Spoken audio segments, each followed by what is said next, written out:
Shalom, selamat pagi Bapak Ibu saudara-saudara sekalian.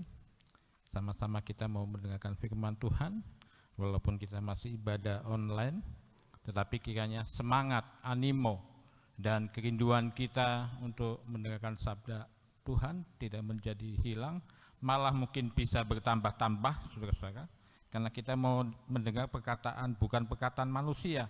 Kadang-kadang perkataan manusia tanpa sadar suka melemahkan kita, tapi kita mau dengar perkataan Tuhan. Perkataan Tuhan itu ada kuasa yang sangat besar, kuasa yang sanggup mengubahkan, yang lemah jadi kuat, yang tidak benar jadi benar. Doanya yang tadinya tidak dijawab karena kita yang pasti salah berdoa, tapi ketika kita sudah mengetahui kuncinya, doa kita menjadi doa-doa yang dikabulkan oleh Allah. Puji nama Tuhan. Firman Tuhan pagi hari ini masih melanjutkan apa yang sudah disampaikan oleh Ibu Gembala 2 minggu yang lalu dan juga Pak Jo minggu yang lalu.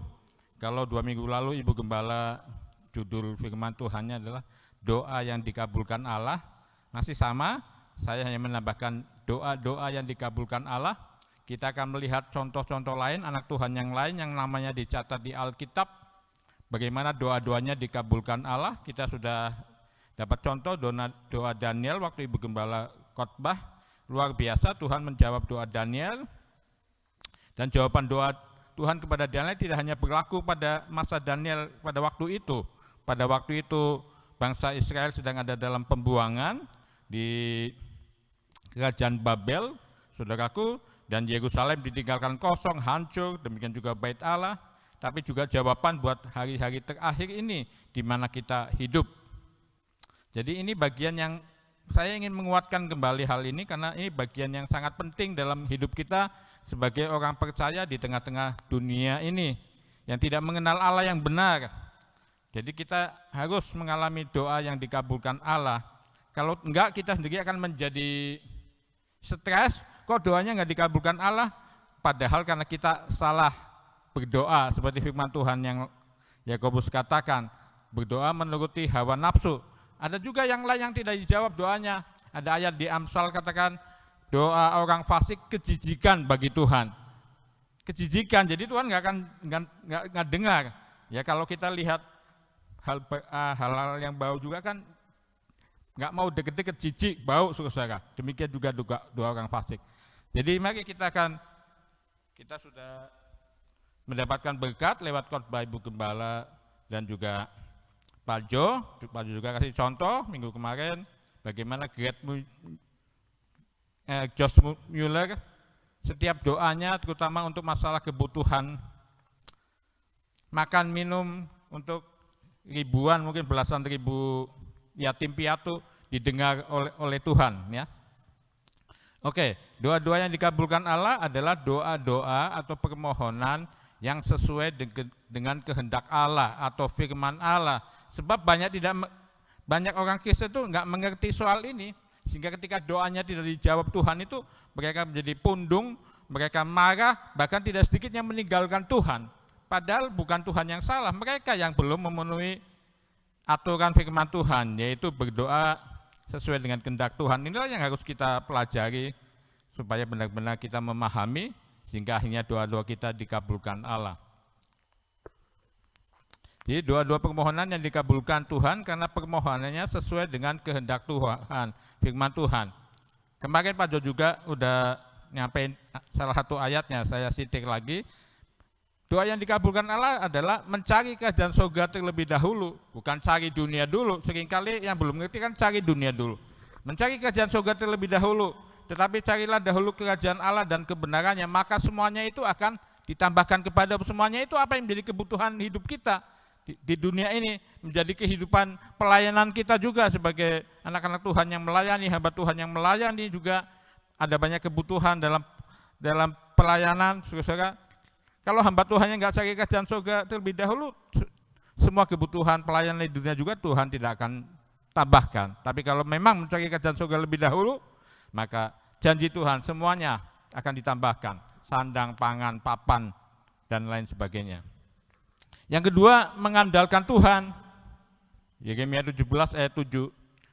Diberkatilah orang yang mengandalkan Tuhan, yang menaruh harapannya pada Tuhan, bukan kepada orang kaya. Sebab ada hamba Tuhan juga pekerjaan besar yang dia kerjakan saya saksikan, bukan bermaksud menjelekkan, di luar negeri, tapi karena dia punya beban besar, dia punya banyak gereja-gereja yang dia buka dengan tanggungan hamba Tuhan yang lain, sehingga akhirnya kurang mengandalkan Tuhan. Jadi kalau mengadakan koneksi pelayanan, carinya hamba-hamba Tuhan yang kaya, yang selalu ditanya jemaatnya berapa ratus gitu. Jadi menjadi hal yang nggak berkenan sama Tuhan. Diberkatilah orang yang mengandalkan Tuhan. Gerd Mueller juga, Josh Mueller juga seperti itu, mengandalkan Tuhan. Makanya setiap kesulitan mereka itu Tuhan tolong dengan luar biasa. Dia tidak hanya sekali mengalami kekurangan makanan, seringkali sepanjang hidupnya kurang uang apa. Bahkan ada kalanya pernah beberapa kali ngalamin doa makan siang, semua duduk di tempat makan, makanannya tidak ada. Tapi Tuhan itu heran ajaib kalau kita berdoa menurut kehendak Tuhan. Jadi berapa kali dia ngalamin doa makan siang atau malam, semua duduk di meja makan, tapi tidak ada makanan sepotong pun. Tapi pada saat itu juga Tuhan kirim orang yang tergerak untuk memberi makanan pada waktu itu. Dan ketika George Mueller ini meninggal, saudara, dia tidak meninggalkan harta warisan yang banyak, ya, ratusan ribu dolar, bahkan ribuan dolar juga tidak, ratusan dolar tidak.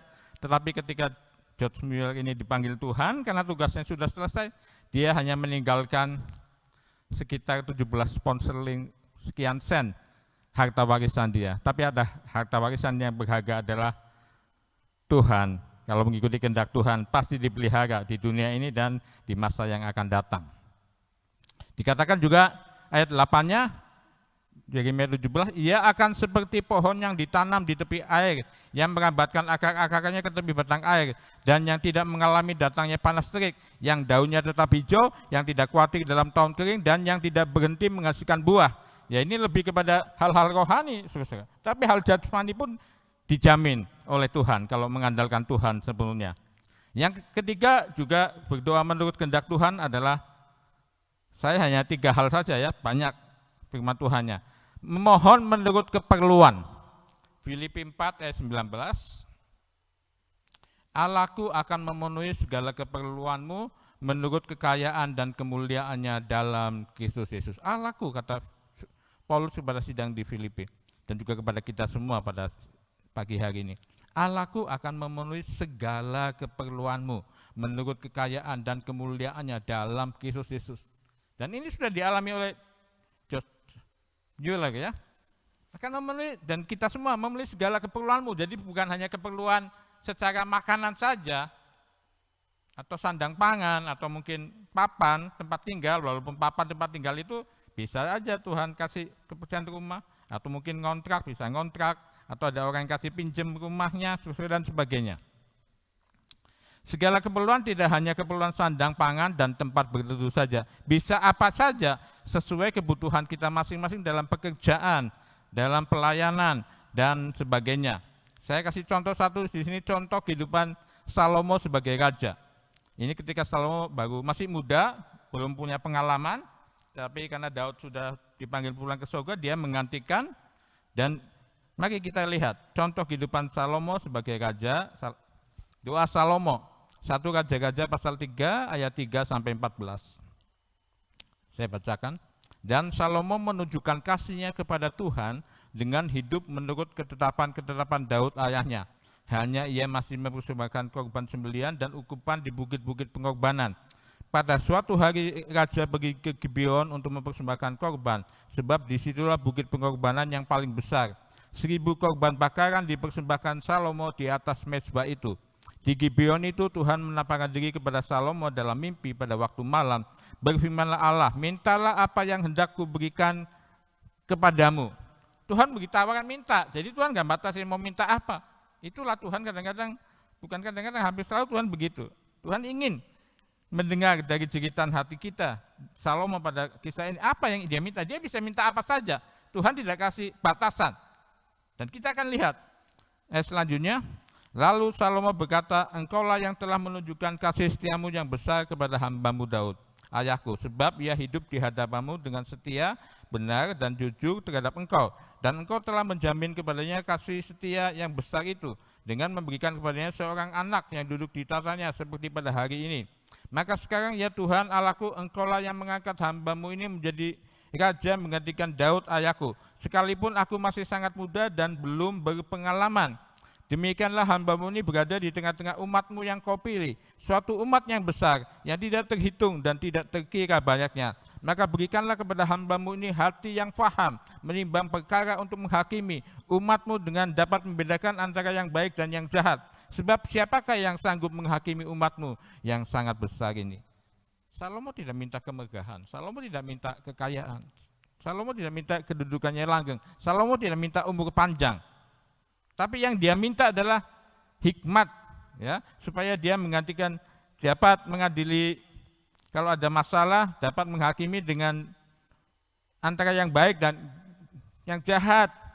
Karena kadang-kadang di dunia aja yang baik bisa jadi terdakwa, yang jahat terdakwa bisa sebaliknya tidak dihukum, karena memang hukum di dunia kadang-kadang bisa dibeli, walaupun tidak semua, ya saudaraku. Jadi kita lihat Salomo meminta sesuatu yang memang dibutuhkan sebagai seorang raja yang masih muda, belum pengalaman. Dia butuh hikmat, dia butuh kebijaksanaan dari Tuhan, sehingga bisa menghakimi umat Tuhan yang begitu besar dengan adil. Yang baik-baik, yang jahat-jahat, tidak diputar balikan, saudaraku yang dikasih oleh Tuhan. Ayat 9, ayat 10. Perhatikan, lalu adalah baik di mata Tuhan bahwa Salomo meminta hal yang demikian. Yang dibutuhkan di dalam pekerjaan, kita juga sama. Ya, kalau saudara seorang pemimpin punya anak buah, ya bisa minta hikmat supaya bisa memimpin anak buahnya dengan adil, ya, dengan benar, sesuai dengan kebenaran firman Tuhan. Mungkin juga minta sesuatu sesuai bidang pekerjaan.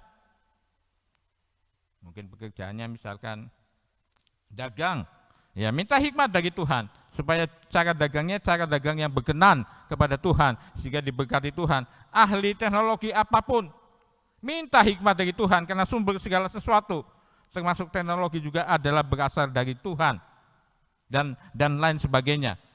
Ini yang Raja Salomo lakukan. Dia minta memang yang dibutuhkan untuk memimpin sebuah bangsa yang besar, bangsa pilihan Allah.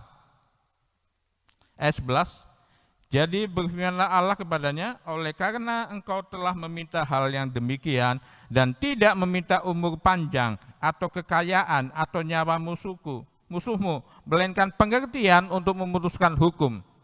Maka sesungguhnya aku melakukan sesuai dengan permintaan itu. Sesungguhnya aku memberikan kepadamu hati yang penuh hikmat dan pengertian, sehingga sebelum engkau tidak ada seorang pun seperti engkau, dan sesudah engkau takkan bangkit seorang pun seperti engkau.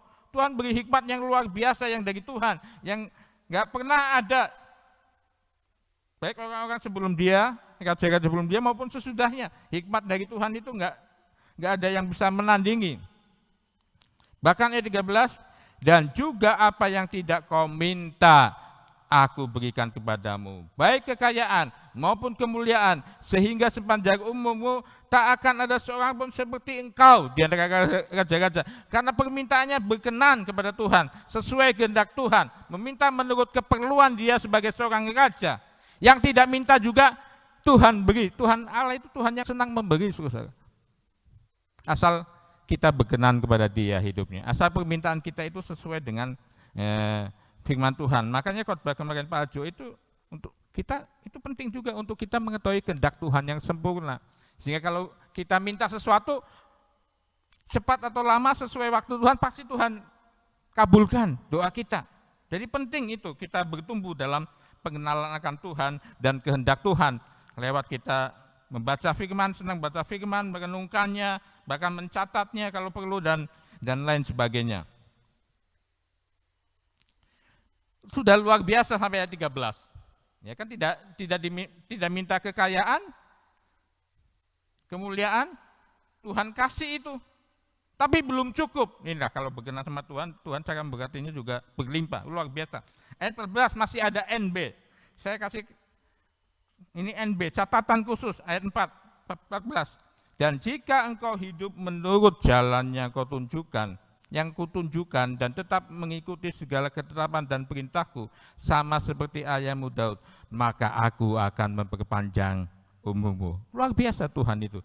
Kalau hidup kita berkenan sama Tuhan, permintaan kita sesuai dengan kehendak Tuhan. Yang enggak minta dikasih, masih ada catatan tambahan berkat lain, yaitu kalau hidup menurut segala ketetapan dan perintahku sama seperti Daud ayahmu, aku akan memperpanjang umurmu. Luar biasa saudaraku yang dikasih oleh Tuhan. Sekarang doa yang lain kita akan melihat. Doa Hana, 1 Samuel pasal 1 ayat 1 sampai 11 dan ayat 19 sampai 20. Ada seorang laki-laki dari Ramataim Sofim, dari pegunungan Efraim, namanya Elkana bin Yeroham, bin Elihu, bin Tohu, bin Suf, seorang Efraim. Orang ini mempunyai 2 istri, yang seorang bernama Hana dan yang lain bernama Penina. Penina mempunyai anak, tetapi Hana tidak. Zaman dahulu, saudara, kalau berumah tangga seorang wanita menjadi istri dan tidak punya anak ataupun mandul, itu menjadi aib. Orang akan memandang rendah. Aib. Dan inilah dialami oleh Hana. Ayat 3, orang itu dari tahun ke tahun pergi meninggalkan kotanya untuk sujud, menyembah dan mempersembahkan korban kepada Tuhan semesta alam di Silo. Di sana yang menjadi imam Tuhan ialah kedua anak Eli, Hofni dan Pinehas. Pada hari Elkana mempersembahkan korban, diberikannya lah kepada Penina istrinya dan kepada semua anaknya yang laki-laki dan perempuan masing-masing sebagian. Meskipun dia mengasihi Hana, ia memberikan kepada hanya 1 bagian, sebab Tuhan telah menutup kandungannya. Artinya kalau Tuhan tidak menutup kandungan Hana, dia juga pasti punya anak, beberapa anak mungkin sama seperti Penina, istri muda dari suaminya. Tetapi apapun yang Tuhan kerjakan, pasti ada rencana Tuhan yang besar. Walaupun secara manusia tidak enak.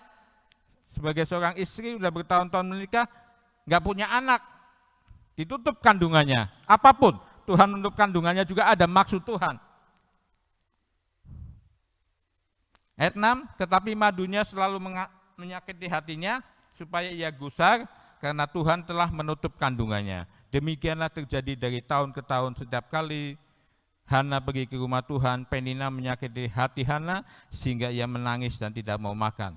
Lalu Elkana suaminya berkata kepadanya, Hana, mengapa engkau menangis dan mengapa engkau tidak makan? Mengapa hatimu sedih?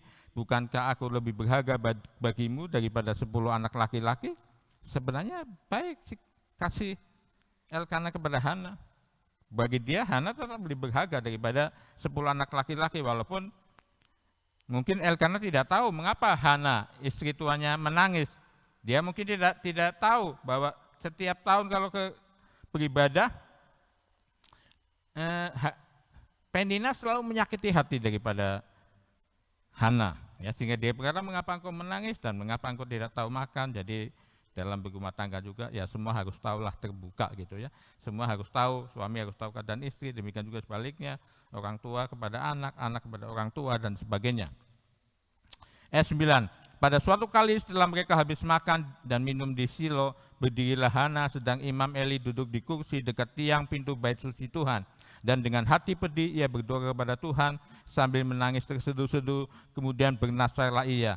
Katanya, Tuhan semesta alam, jika sungguh-sungguh engkau memperhatikan sengsara hambamu ini dan mengingat kepadaku dan tidak melupakan hambamu ini, tetapi memberikan kepada hambamu ini seorang anak laki-laki, maka aku memberikan dia kepada Tuhan untuk seumur hidupnya dan pisau cukur tidak akan menyentuh kepalanya. Akhirnya Hana setelah bertahun, mungkin sejak tahun pertama dia sudah berdoa, tapi Tuhan belum jawab-jawab. Tadi firman Tuhan katakan dari tahun ke tahun mereka setiap tahun pasti menyembah Tuhan di Silo. Ya kan, pada waktu itu kan penyembahan seperti itu. Hari-hari raya tertentu ke kota yang sudah ditentukan, setiap tahun hari raya itu pergi ke situ. Tapi inilah yang Tuhan. Ketika dia sudah berdoa dengan bernasar, dan nasarnya memang sesuai rencana Tuhan, itulah sebabnya mengapa Tuhan menutup kandungan Hana. Karena Tuhan punya rencana dengan anak pertama yang nanti akan dilahirkan oleh Hana. Bertahun-tahun sepertinya doanya tidak didengar Tuhan. Tapi ketika dia sudah berdoa dengan nasar, dan nasar ini sesuai yang memang Tuhan minta. Ya, Tuhan ingin memakai anaknya dengan doa bernasar ini. Dan isinya jelas seperti yang Tuhan minta. Karena kita lihat ayat selanjutnya. Keesokan harinya bangunlah mereka itu pagi-pagi, lalu sujud menyembah di hadapan Tuhan. Kemudian pulanglah mereka ke rumahnya di Rama. Ketika Elkanah bersekutu dengan Hana, istrinya, Tuhan ingat kepadanya. Bukan Tuhan enggak ingat, ya Tuhan selalu ingat, tidak ada yang Tuhan pernah lupakan. Tapi ini satu gaya bahasa, bahwa Tuhan itu seperti lupa, supaya kita bisa berdoa dengan terus-menerus, dengan tekun, sampai doa kita dijawab oleh Tuhan kalau sudah berkenan kepada Tuhan. Ayat 20, maka setahun kemudian mengandunglah Hana dan melahirkan seorang anak laki-laki. Ia menamai anak itu Samuel, sebab katanya, aku telah memintanya daripada Tuhan. Dan saudara tahu, semua sudah tahu bagaimana cerita tentang Nabi Samuel ini. Dia menjadi hakim, menghakimi bangsa Israel, dia menjadi hakim yang terakhir. Ada belasan, sudah pemimpin pertama Musa meninggal, diganti Yosua meninggal, sesudah itu bangsa Israel pada masa perjanjian lama dipimpin hakim-hakim, ada hakim perempuan juga, ya, Deborah, ya kan, hakim perempuan, belasan hakim, dan hakim yang terakhir adalah Samuel. Sesudah itu ganti kerajaan, ya. Dan buktinya seperti itu. Jadi inilah Tuhan, luar biasa. Banyak cara, kadang-kadang Tuhan juga supaya orang itu bernasar, enggak selalu dengan bernasar. Bahkan kita harus hati-hati juga kalau bernasar, sebab Khotbah katakan, jangan kamu bernasar kemudian tidak menepatinya. Tuhan akan tuntut itu, benar-benar serius. Ya, saya juga kalau ingat, saya mau jadi hamba Tuhan karena nasar. Sudah 12 tahun saya meninggalkan Tuhan, nggak percaya Yesus lagi Tuhan, saya bernasar. Tapi saya 83 bernasar, saya nggak bisa nepati nasar itu. Sampai saya kena penyakit aneh.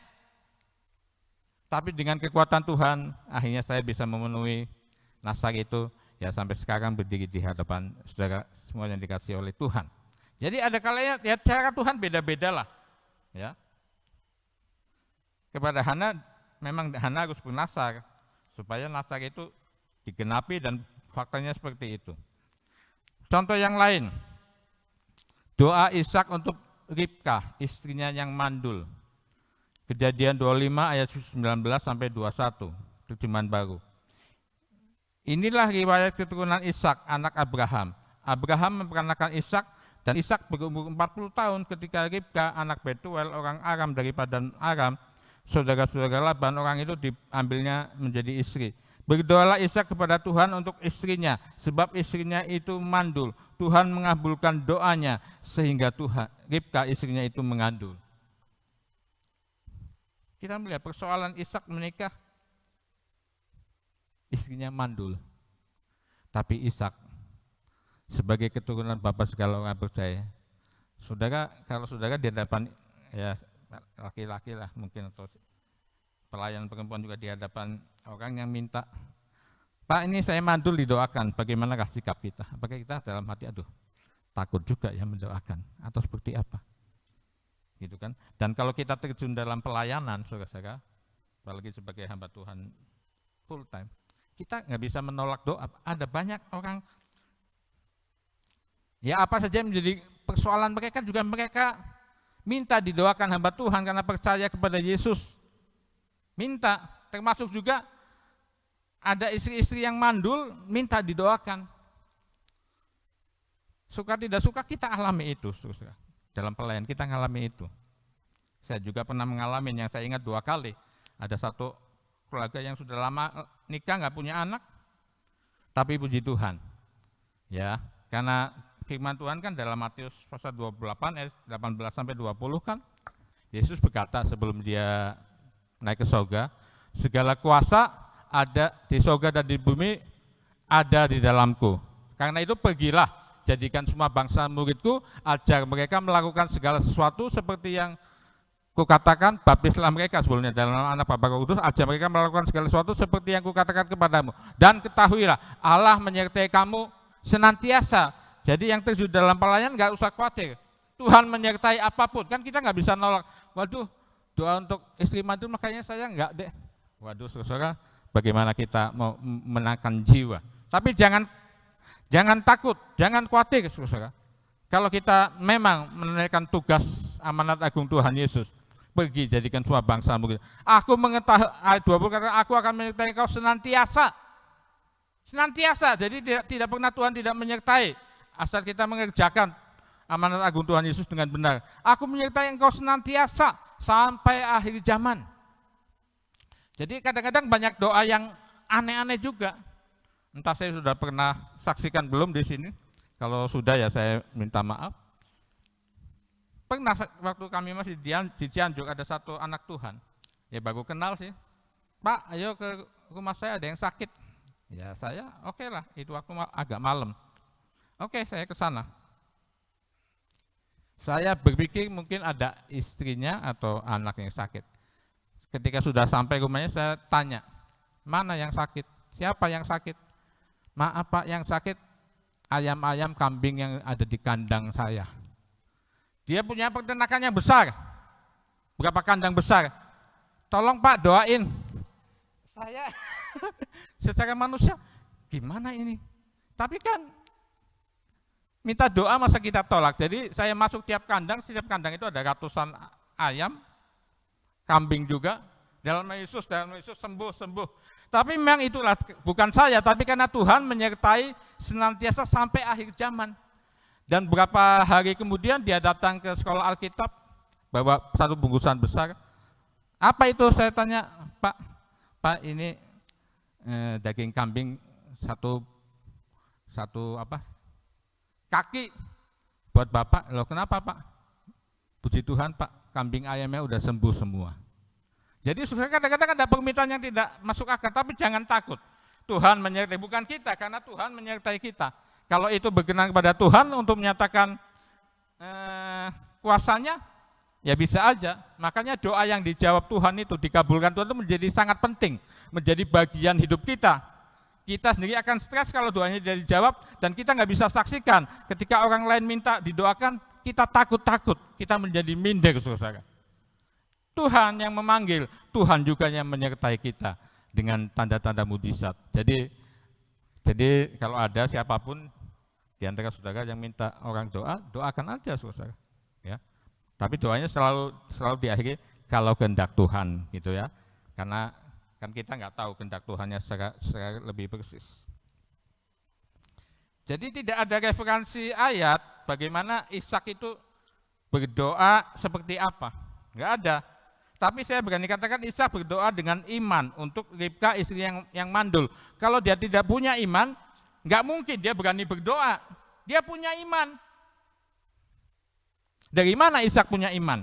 Tadi saya sudah katakan tidak ada secara tertulis referensi ayat yang mengatakan bahwa Ishak punya iman, maka dia bisa berdoa buat istrinya dan istrinya mandul. Satu-satunya referensi adalah Ishak juga lahir dari ibu yang mandul. Bahkan tidak hanya Sarah yang mandul. Sarah sudah mati haid, Abraham juga kata firman Tuhan sudah mati pucuk, jadi sudah persen juga secara manusia nggak bisa melahirkan anak. Sarah aja yang mandul, sudah mati haid lagi nggak mungkin. Itulah cara Tuhan.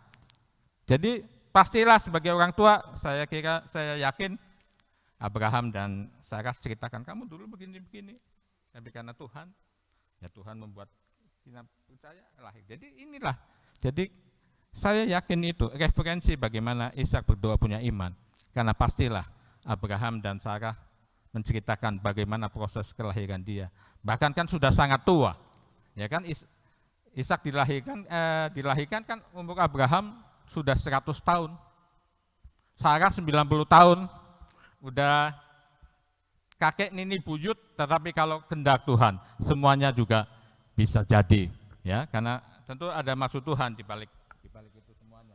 Jadi mengalami doa yang dikabulkan Tuhan menjadi penting dalam kehidupan kita, supaya ketika kita bisa saksikan itu, Doamu nggak dijawab, jangan khawatir sama Yesus ya. Kalau kehendak Tuhan pasti Tuhan jawab masalahmu. Dan kalau itu berkenan kepada Tuhan pasti Tuhan jawab. Doa dengan iman atau percaya itu juga kehendak Allah. Ibrani 11 ayat 6, tetapi tanpa iman tidak mungkin orang berkenan kepada Allah. Sebab barang siapa berpaling kepada Allah, ia harus percaya bahwa Allah ada dan bahwa Allah memberi upah kepada orang yang sungguh-sungguh mencari Dia. Maka saya memastikan Ishak ini berdoa dengan iman yang dipelihara dari ayahnya, ibunya. Ya, saya juga ingat perkataan Paulus kepada Timotius. Ya, Paulus katakan Timotius itu masih usia muda, belasan tahun, mungkin 16-17 tahun sudah ikut dalam pelayanan Rasul Paulus. Tapi apa yang dikatakan Paulus di suratan Timotius? Imanmu itu tumbuh dari nenekmu, Euodia kalau saya nggak salah, dan kemudian ibumu. Iman yang turun. Jadi itulah yang paling penting. Orang tua sebagai anak Tuhan, orang percaya mewariskan iman, mewariskan kesetiaan, mewariskan kebenaran firman Tuhan kepada anak-anak dan cucu dan lain sebagainya, saudaraku yang dikasihi oleh Tuhan. Matius 21 ayat 22. Dan apa saja yang kamu minta dalam doamu, dalam doa dengan penuh kepercayaan, kamu akan menerimanya. Karena doanya menurut kehendak Tuhan. Kalau setiap doanya selalu menurut kehendak Tuhan, ini yang jadi jaminan. Dan apa saja yang kamu minta dalam doa dengan penuh kepercayaan, kamu akan memintanya. Jadi kalau judul ini mau ditambahin, doa-doa yang selalu dijawab Tuhan. Ini ada luar biasa, jaminan Tuhan luar biasa, Matius 21 ayat 22. Dan apa saja yang kamu minta dalam doa dengan penuh kepercayaan, kamu akan menerimanya. Jadi kita harus merindukan itu. Kita harus mengalami itu supaya nama Tuhan dimuliakan, supaya itu bisa menjadi salah satu modal kita mencari jiwa. Pelayanan yang paling banyak ketika kita melayani jemaat atau sesama orang Kristen atau yang non-Kristen sekalipun, saudara, adalah minta didoakan. Seringkali dulu saya kalau yang bukan anak Tuhan, saya sedang ada masalah atau sakit, saya cuma bilang gini, mau didoakan saya hamba Tuhan? Mau. Orang di luar sana, saudara, kalau didoakan mau, saudara. Walaupun nggak satu iman.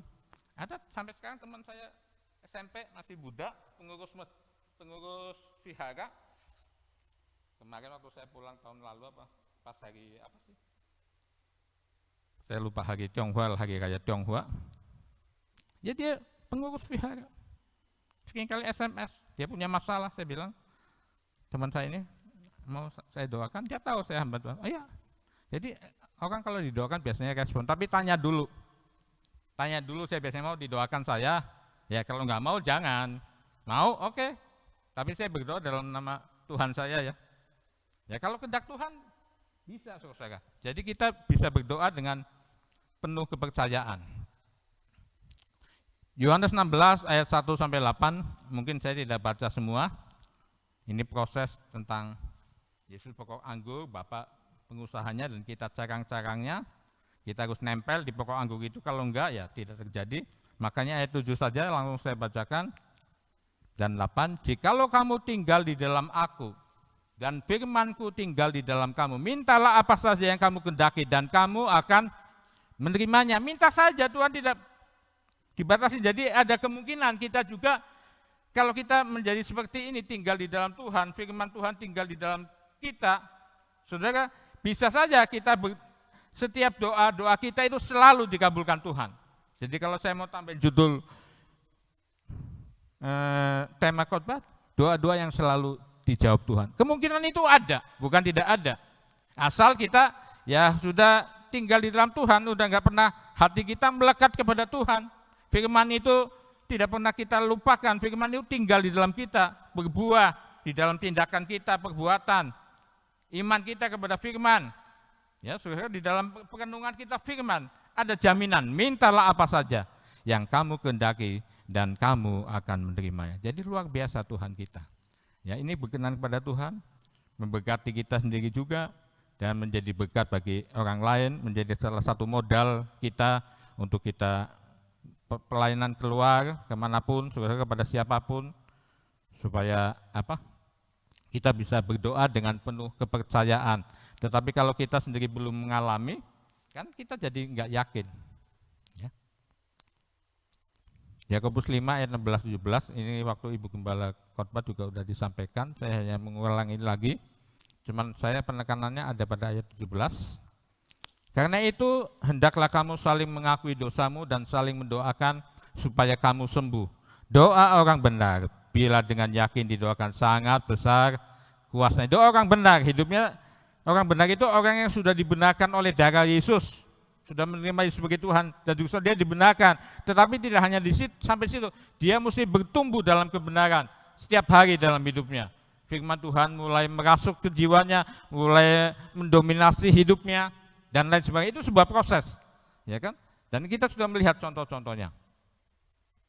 Elia ayat 17, ada kalimat ini. Elia adalah manusia biasa sama seperti kita. Dan ia telah bersungguh-sungguh berdoa supaya hujan jangan turun, dan hujan pun tidak turun di bumi selama 3 tahun dan 6 bulan. Kita sudah tahu peristiwa yang luar biasa ini. Elia berdoa, tidak turun hujan, sampai nanti ku katakan, 3 tahun 6 bulan tidak turun.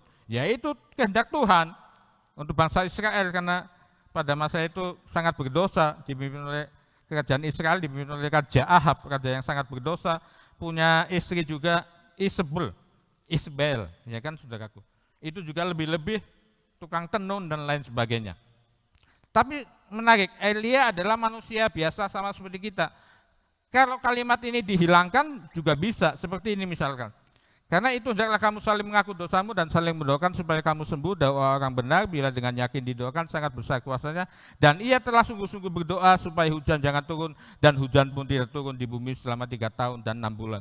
Ayat ini kalau kalimat Elia adalah manusia sama seperti kita, dihilangkan juga. Bisa aja kalau Tuhan mau. Tetapi ini penekanan yang sangat penting. Elia itu bukan manusia super, sehingga doa bisa melawan alam. Hujan tidak turun, kan hukum alam dia lewati dengan kuasa Tuhan dan berhenti 3 tahun 6 bulan. Ini Elia bukan manusia super.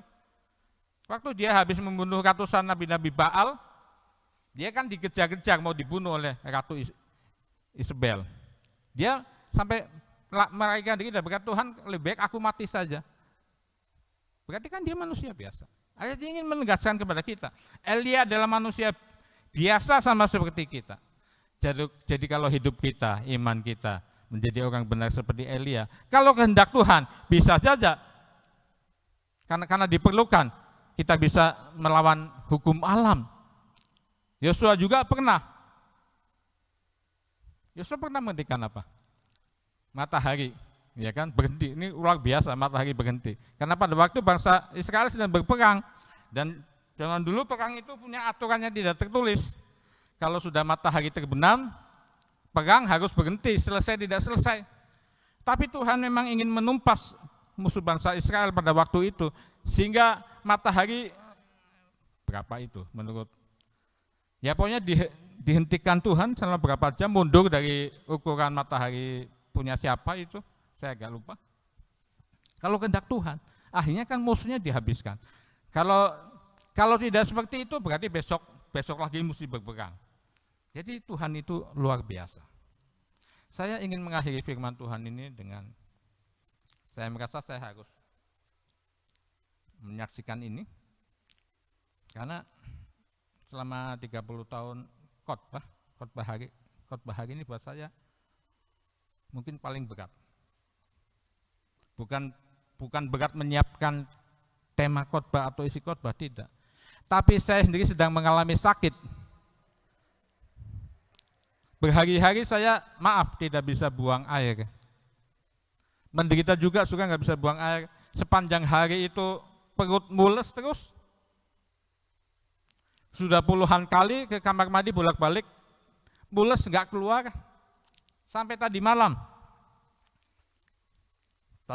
ya akhirnya doa ditafsirkan. Sampai tadi malam Tuhan belum jamah. Saya tadi malam sudah berpikir, Tuhan, saya sedang mau khotbah, doa-doa yang dikabulkan Tuhan. Kalau Tuhan nggak mengabulkan doa saya, ini penyakit dijamah, saya mungkin mau berhenti jadi hamba Tuhan. Bukan apa, tapi kan